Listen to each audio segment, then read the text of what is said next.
नमस्कार, आप देख रहे हैं एनएसडी टाइम। यहाँ खबरों का सिलसिला कभी रुकता नहीं। मैं शिवानी शाह हाजिर हूँ आपके सामने आज की इस खबर के साथ। देश के प्रधानमंत्री अंबानी और अडानी के चौकीदार के रूप में काम करते हैं। ये बयान प्रदेश सरकार में पूर्व कैबिनेट मंत्री और सुहेलदेव भारतीय समाज पार्टी के राष्ट्रीय अध्यक्ष ने एक पत्रकार वार्ता के दौरान सर्किट हाउस में बताया। कृषि सुधार कानूनों को लेकर पूर्व मंत्री ने बताया कि ये कानून सिर्फ अंबानी और अडानी जैसे पूंजीपतियों के लिए है। बीते दिनों AIMIM प्रमुख असरुद्दीन ओवैसी से मुलाकात को लेकर उन्होंने बताया कि भागीदारी संकल्प मोर्चा में आने के बाद अब ये मोर्चा और मजबूत हो चुका है। दिल्ली के शिक्षा मंत्री मनीष सिसोदिया की ओर से प्रदेश में सरकार विद्यालयों का निरीक्षण न करने देने पर बताया कि प्रदेश सरकार शिक्षा के नाम पर कोई भी काम नहीं करती, बल्कि सिर्फ टीवी चैनलों पर ही अपने गुणगान गाते दिखाई देती है। आइए देखते हैं वाराणसी से हमारे संवाददाता रविंद्र गुप्ता की ये रिपोर्ट। क्या स्ट्रेटेजी चुनाव कि हमने भागीदारी संकल्प मोर्चा बनाया है। इसमें माननीय बाबू सिंह कुशवाहा, श्रीमती कृष्णा पटेल, बाबू रामपाल, प्रेमचंद प्रजापति, रामसागर बिंद,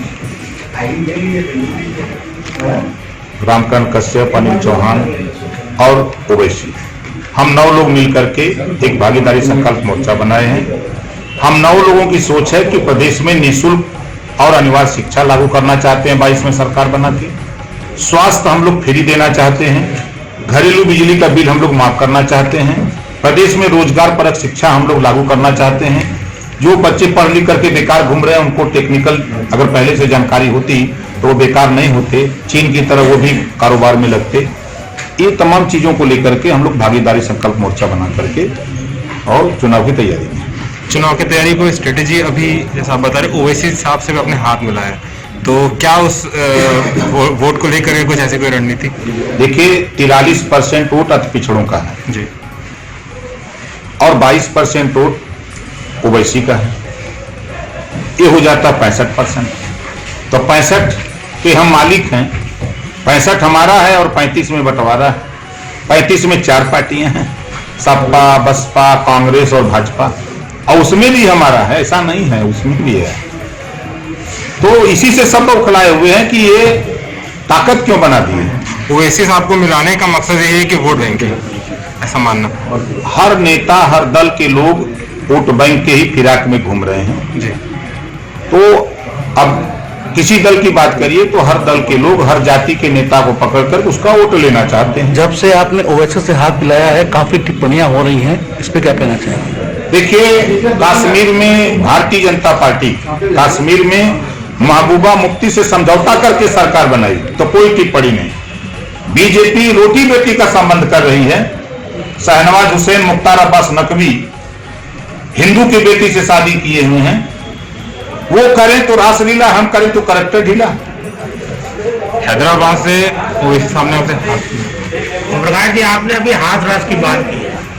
आप जिस काशी नगरी के धरती पर बैठे हैं, इसी काशी नगरी में पांडेपुर भगवा नाले में आप ही की विराट में 3 लोग कुएं में कूद के जान दे देते हैं, लेकिन आपके पार्टी के कार्यकर्ता वहां गए भी नहीं। आपको जानकारी नहीं। हमारे 56 राजभर, दशरथ राजभर, गोपाल और हमारे विधायक जी के साथ पूरी टीम गई थी, ऐसा नहीं भाई। मौके पर मैं भी आया, उसके परिजन आज भी जिला मुख्यालय में बैठे आपसे मिलने के लिए। हमसे? हाँ। आप कई समाज के हैं? नहीं, समाज के हो सकते, कोई समाज का हो, हमारी टीम गई है। मैं खुद गया हूँ, मैं खुद गए हैं, मिला हूँ शुरू बिल्कुल। आपने एक रैली की थी बलिया में, उस रैली में आपने लोगों से नारा लगवाया था कि आप खुद बोल रहे थे उसमें कि अब की बार शिक्षा की सरकार। हाँ। तो क्या इसके पहले शिक्षा की सरकार नहीं थी क्या? नहीं थी। आज आजादी के 74 साल हो गए। जिस गरीब, कमजोर, पिछड़े, दलित, अल्पसंख्यक के पास पैसा नहीं है, उनके बच्चे शिक्षा हासिल नहीं कर पा रहे हैं, तो उनको फ्री में शिक्षा देने की बात आज तक बताइए किसी सरकार ने किया? माननीय मंत्री अनिल राजभर जी ने बलिया में बोला था एक रैली में कि आप राजभर समाज के दुश्मन हैं।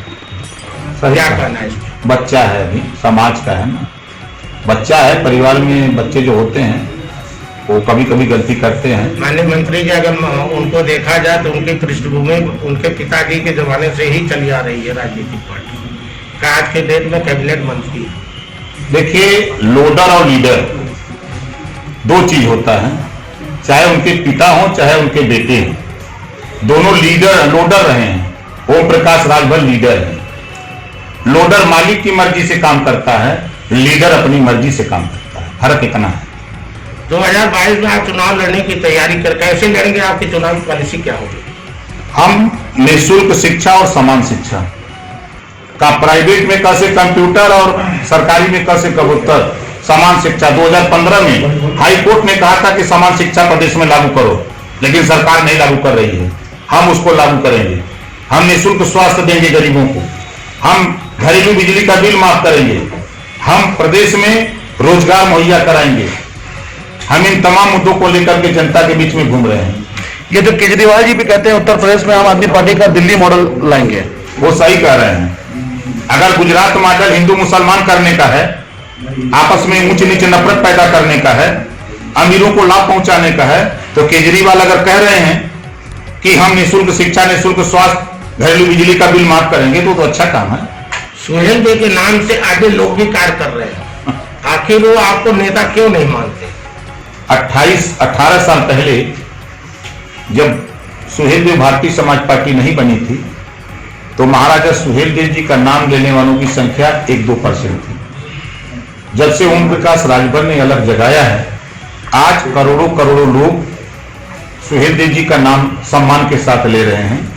और आज के परिवेश में होड़ लगी है, चाहे बीजेपी हो, सपा हो, बसपा हो, कांग्रेस हो, सब लोग सोच रहे हैं कि सुहेल देव हमारे पाले में आ जाए। जानते हैं इसका कारण क्या है? 8% वोट अकेले राजभर का 120 सीटों पर है। 9% यादव और 7% चमार है, 8% अकेले राजभर है। ये 8% वोट सबके दिल में बैठ गया है। इस नाते सब लोग तड़फड़ा रहे हैं कि ओम प्रकाश राजभर 8% वोट ले लिया, इसका वोट हो गया, कुशवाहा का, चौहान का, पटेल का, प्रजापति का, बिंद का, निषाद का, मुसलमान का, तो 65 हो गया। इस नाते सबको तकलीफ है। तो जितने लोडर हैं किसी दल में, जितने लोडर हैं सब परेशान हैं। तो माननीय अनिल राजभर जी क्यों कहते हैं कि सुहेल देव समाज पार्टी की आप दुश्मन हैं? लोडर क्या बोलेगा? मालिक कहता है, बोलते हैं। ओवैसी से 2022 के संदर्भ में क्या बात हुई, जबकि वो कट्टर हिंदू विरोधी है?